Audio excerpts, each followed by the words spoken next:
Voilà, aujourd'hui, c'est avec beaucoup de plaisir qu'on est en votre compagnie, Eric Liberge, pour la bande dessinée Fritz Lang, Le Maudit, écrite par Arnaud Delalande aux éditions Les Arènes BD. Moi, c'est toujours une question classique, mais c'est l'origine un peu de la BD, parce que Fritz Lang, c'est pas forcément évident de se dire on va en faire une BD, quoi. Alors c'est vrai, Arnaud au début voulait en faire un roman en fait, parce qu'il est donc historien à la base et puis romancier. Et il m'en a parlé.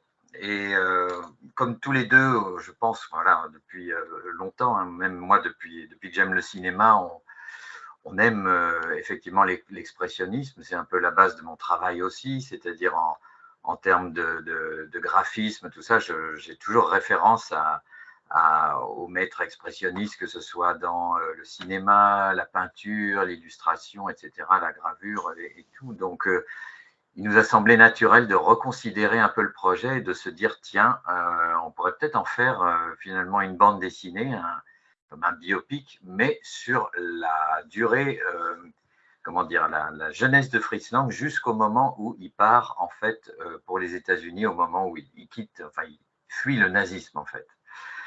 Et on en a parlé comme ça pendant 3-4 ans.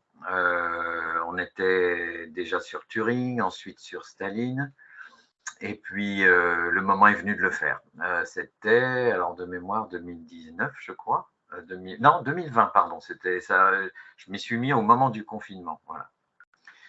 Et puis il a fallu ouais, un an et demi de réalisation. Et voilà, l'album est sorti. Donc, on part sur Fritz Lang, mais encore une fois, qu'est-ce qui vous intéressait à ce moment-là? C'est le personnage, c'est le contexte politique, parce que c'est un beau défi malgré tout, tout ça. Ça a été plusieurs choses. Je pense qu'Arnaud, avant tout, a voulu aller, évidemment, toujours dans un sujet un peu sombre, et je pense graphique. Parce que Fritz Lang, c'est avant tout, voilà, c'est M. le Maudit, c'est Métropolis. Et le fait de passer à la bande dessinée plutôt qu'au roman, il fallait évidemment aller vers une espèce de, comment dire, de planter le décor d'un univers qui est un peu le mien et qui soit comme ça impressionnant et surtout intéressant, qu'on ait chacun du plaisir comment dire, à traiter ce sujet-là. Donc graphique forcément, quoi. C'est parce que je comprends ta question. Au niveau de l'histoire, de l'historique, on le traite en fait à chaque fois. Donc là, il fallait sortir du cadre et aller vers quelque chose où on puisse chacun se faire plaisir et donc l'expressionnisme, camper ce décor-là, quoi. Voilà. Et moi, je me dis, on va parler de votre travail, hein, parce que je me dis, vous êtes régalé quelque part, parce que ça Ah a oui, tellement franchement oui. d'opportunités. Je me permets juste comme ça, je ne sais pas si je pourrais montrer quelques planches, mais page 12, quand Fritz Lang réalise que c'est pas la peinture qu'il veut faire, c'est le cinéma, mais c'est un bonheur. En plus, il s'inspire de Fantomas. Je vais vous envoyer des fleurs à partir de ce moment-là, mais c'est un bonheur, je pense, pour vous. Et est-ce que non, ce sera une autre de mes questions. Voilà.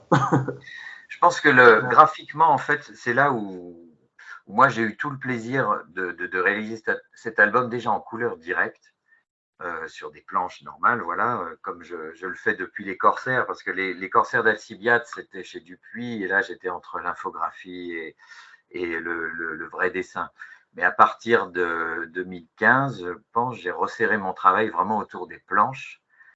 Et petit à petit, j'ai eu comme ça la volonté de revenir à la fois à l'ancrage, à la couleur directe et quitter tout ce qui est matériel infographique qui est très, très en vogue aujourd'hui, hein, les synthiques et tout ça. Et je rigole toujours, je fais des petites digressions, mais c'est important.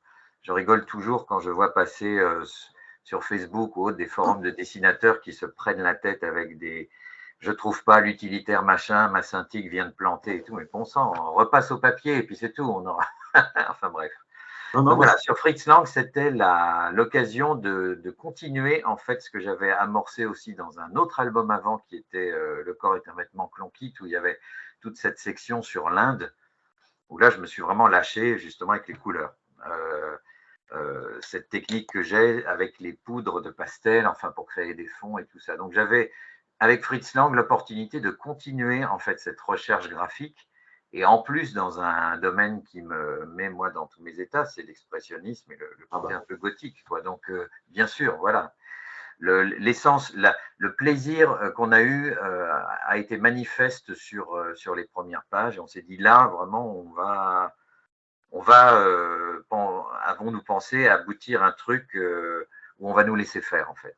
Et c'est ce qui Voilà, s'est passé. je poursuis la question parce que je me suis coupé, mais je suis enthousiaste, hein, franchement, parce que j'ai encore les poils. J'ai regardé la BD il n'y a pas longtemps.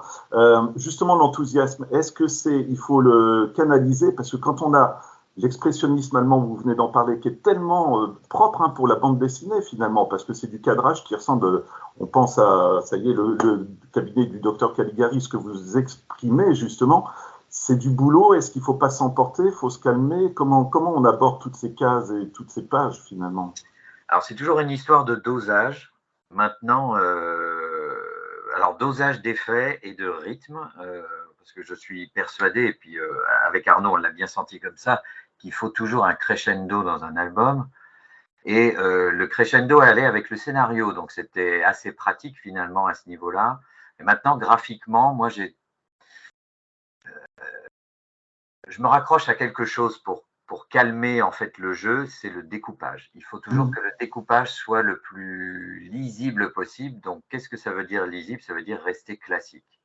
Je sais que dans les albums que j'ai faits par le passé, j'avais comme ça des recherches de découpage un peu tirées par les cheveux. Bon, tout ça, ça s'est calmé avec le Suaire chez Futuro.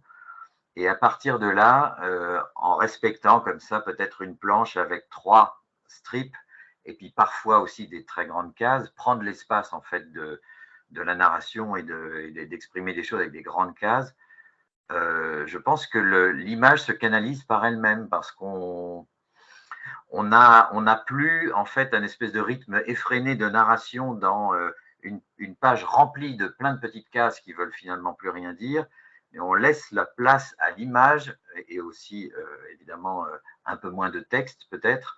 On laisse la place à l'image pour raconter tout ce qu'elle a à dire et rester cinématographique. C'était aussi un des buts dans l'album, c'était de coller au cinéma en fait. Ouais. C'est ce que j'allais dire. Est-ce qu'on peut parler un peu de storyboard ou pas quand on aborde, encore une fois, ces scènes? Oui, alors peut-être la manière dont je travaille, c'est ça? Ouais. En fait, c'est très simple. Enfin, c'est très simple. je vois un peu les pages dans ma tête, forcément.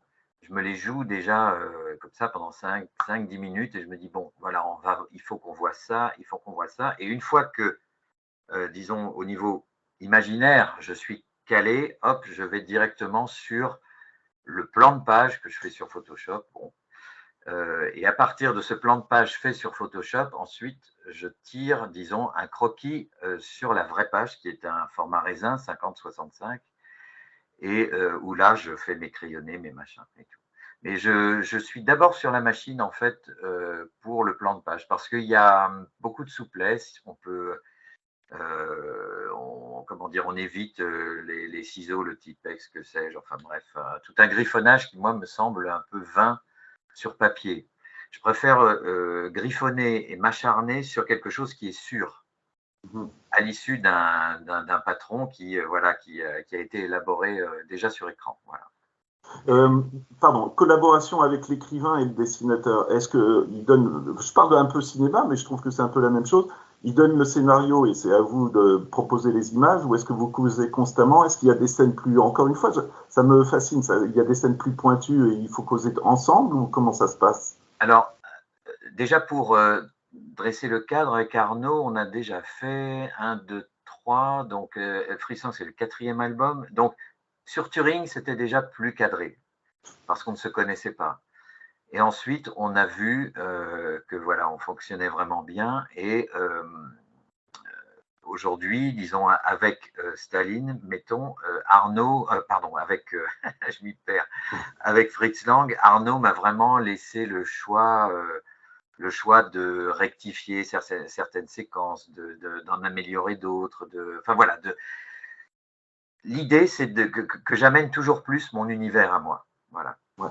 Et en ce sens, ouais, c'est une voilà. histoire de se compléter, hein, finalement, je pense. C'est ça. Et puis surtout, je pense qu'intuitivement, on sait l'un et l'autre ce que l'un ou l'autre voudra dire, là où on veut amener l'autre. Enfin bref, il y a comme ça un travail intuitif qui ne transparaît pas dans les lignes de ce qu'on fait, mais ce ne sont pas des échanges énormes en fait. Je pense qu'on fonctionne maintenant chacun dans notre coin et on se réunit en gros par téléphone, voilà, à chaque lot de 10 pages en fait. Je me permets finalement de faire 10 pages, je dirais pas à l'aveugle sur son script, mais sans trop le consulter, pour moi ne pas brider non plus ma spontanéité, ça c'est très important. Et une fois que je suis convaincu de ce que j'ai fait, je le présente à Arnaud qui dit voilà, ça va pas, ça va. Enfin, rarement, il y a des choses qui vont pas. Ce qui prouve qu'on est vraiment calé au niveau de l'intuition, l'intuition de travail en fait. Alors, ça va être peut-être une question bizarre, mais je pense qu'il y a les puristes, les historiens, quand ils lisent les BD pour le scénariste, je pense que c'est déjà beaucoup de pression parce qu'il faut être carré dans ce qu'on va raconter. Pour le dessinateur, est-ce qu'on a plus de liberté? Est-ce que il faut ressembler, les personnages doivent ressembler au personnage original? Oui, oui. Ouais. Ça, j'essaie de mettre vraiment un point d'honneur pour tous les. On parle de Fritz Lang là, mais vraiment, c'est aussi global par rapport à Arnaud. Pour Turing, c'était pareil. Pour Staline, évidemment, c'était pareil. Moi, j'essaie vraiment de coller à la ressemblance historique du personnage déjà. Et ensuite, dans mon coin, quand, par exemple, je lis une séquence d'Arnaud, il s'agit pour moi de l'amener peut-être un peu plus loin. Donc, à faire des recherches dans ce sens, d'exhumer des photos qu'il n'avait peut-être pas vues, comme ça, de donner une dimension supplémentaire à sa séquence scénarisée. Voilà, c'est un peu la gageure que je me donne, quoi, le défi que je me donne à chaque fois. Je continue encore à envoyer des fleurs, mais même comment on va dire, quand on raconte la montée du nazisme, il y a une superbe mise en scène aussi finalement. Je parle de mise en scène parce que là aussi, on va rechercher les photos où, il faut le dire, c'était quand même du grand spectacle que les nazis proposaient au peuple. Et puis voilà, quoi, c'est ce que vous retranscrivez aussi finalement. Alors, il y a effectivement du grand spectacle, mais sans toutefois tomber dans la complaisance des croix gammées et de toute la symbolique qu'on voit un peu trop, à mon sens, mise en avant dans les BD sur la Seconde Guerre mondiale, sur Hitler ou autre. Je pense qu'il y a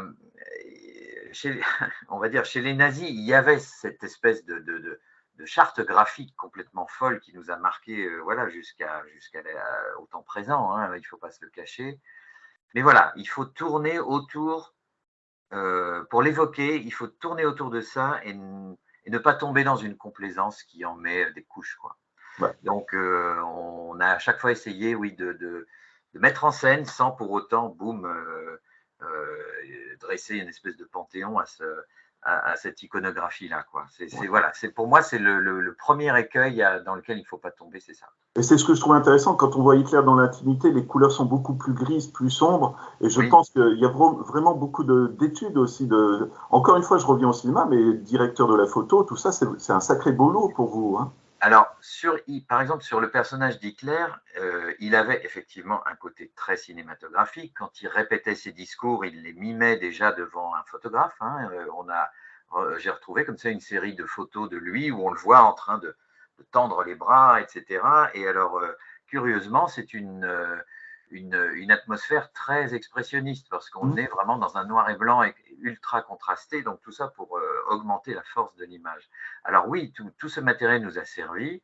Moi, j'ai essayé de le réutiliser d'une autre manière, de le réinjecter dans des séquences finalement où on ne voyait pas Hitler évidemment en train de répéter un discours, mais plus, si de mémoire, hein, c'est quand il est à la prison, il est en train de rédiger Mein Kampf avec, comment s'appelle-t-il, je n'ai plus. Himmler non, c'est pas Himmler, c'est un des premiers fidèles qui était près de lui, qui ensuite a. Enfin bref, il avait des sourcils très épais. Voilà. Souvent, je perds la mémoire des noms comme ça quand je suis en train de m'expliquer, mais bon, c'est pas grave. Et donc, oui, tout ce matériel-là a été réutilisé dans un contexte comme ça. J'aurais pu le transporter ailleurs, mais c'est tellement riche, c'est tellement graphique, c'est tellement intéressant, on va dire, à retranscrire en dessin qu'on ne peut pas passer à côté. Mais voilà, il faut que ça dise toujours quelque chose. C'est-à-dire que ce ne soit pas gratuit. C'est là où la complaisance, j'essaie vraiment de l'éviter, c'est que ce soit au service comment dire, au service de quelque chose à dire toujours. Voilà. Les albums qui me gênent, moi, sont ceux où on voit beaucoup de scènes de bataille ou de je ne sais quoi, de défilés et autres, et là, on voit de la croix gammée au kilomètre, et ça j'ai un peu de mal, quoi. Voilà. Eh ben moi, je vais revenir à Fritz Lang quand même. Et je trouve, est-ce qu'on peut dire que c'est un personnage tragique? Parce que là, encore une fois, évocation de sa montée en tant que cinéaste, mais également de sa vie intérieure. Et là aussi, c'est un super boulot pour vous, parce qu'il a beaucoup de choses dans la vie privée qu'il a vécues. Hein. Alors, c'était l'axe d'Arnaud aussi, que l'on avait pris aussi sur Turing et Staline, c'est-à-dire voir un peu le personnage à l'intérieur. Et ça donne une dimension supplémentaire, ça incarne finalement bien mieux à l'échelle d'un humain ordinaire, finalement, le personnage que l'on décrit, dont on raconte l'histoire. Et ça permet également aussi une meilleure identification à lui. Alors, dans le cas de Staline, c'était un peu différent, parce que là, c'était la jeunesse de Staline. On n'a pas campé un Staline intérieur. Hein. Ouais. Mais pour Turing et Fritz Lang, oui, on a essayé de faire ça, absolument. La scène avec Maria, le personnage de Metropolis, là aussi, ça semble tellement naturel, quoi, finalement. Hein. Oui, ouais, voilà, il y a quelques scènes oniriques comme ça, un peu, parce que évidemment d'emblée ce personnage du robot nous a plu, donc on a voulu aussi le mettre aussi en parallèle avec l'actrice hein, Brigitte Helm, qui a comment dire, qui incarnait Maria aussi à l'écran. Donc il y avait comme ça tout un jeu à la fois onirique et cinématographique, parce que les ponts sont très étroits entre le cinéma et le rêve. Donc, bien sûr, là, on s'est franchement fait plaisir, c'est évident. Quoi. Ouais. Je digresse peut-être un petit peu, mais quand vous faisiez ces scènes-là, le golem, Nosferatu qui apparaît, encore une fois, Metropolis, ça vous donne pas envie d'en faire l'adaptation BD, tout simplement? Si, mais ce sont des thèmes expressionnistes, tout ça. Et c'est vrai que là, j'ai peut-être un peu débordé par rapport à son scénario d'origine. Ce sont des éléments que j'ai amené en surajout, on va dire, mais tout ça pour corroborer, pour planter l'époque aussi, planter le décor de l'époque où Calgary se tournait aussi avant que Fritz Lang fasse lui-même du cinéma. Enfin, voilà. Et puis, on a à un moment donné, enfin, Goebbels laissait entendre que Fritz Lang était juif, donc il était intéressant à un moment donné d'amener le golem à l'image, quoi, et aussi dans une période, une séquence un peu, enfin de mémoire, hein, un peu onirique, où il y a une ville qui se détruit, et voilà, et le golem se tourne vers Lang lui-même, qui regarde le film et s'adresse à lui. Enfin voilà, ce sont comme ça des séquences évolutives. Arnaud me donne une trame et moi, j'en fais quelque chose d'autre où j'amène sa séquence à faire dire quelque chose que lui voulait peut-être évoquer dans son scénario, mais d'une autre manière. Voilà. Raconter quelque chose sans le dire aussi, ça m'intéresse beaucoup. Un projet comme celui-ci, on le quitte facilement parce que je me dis encore une fois que ça doit être un plaisir pour vous deux. Et puis quand on fait la dernière page, voilà quoi.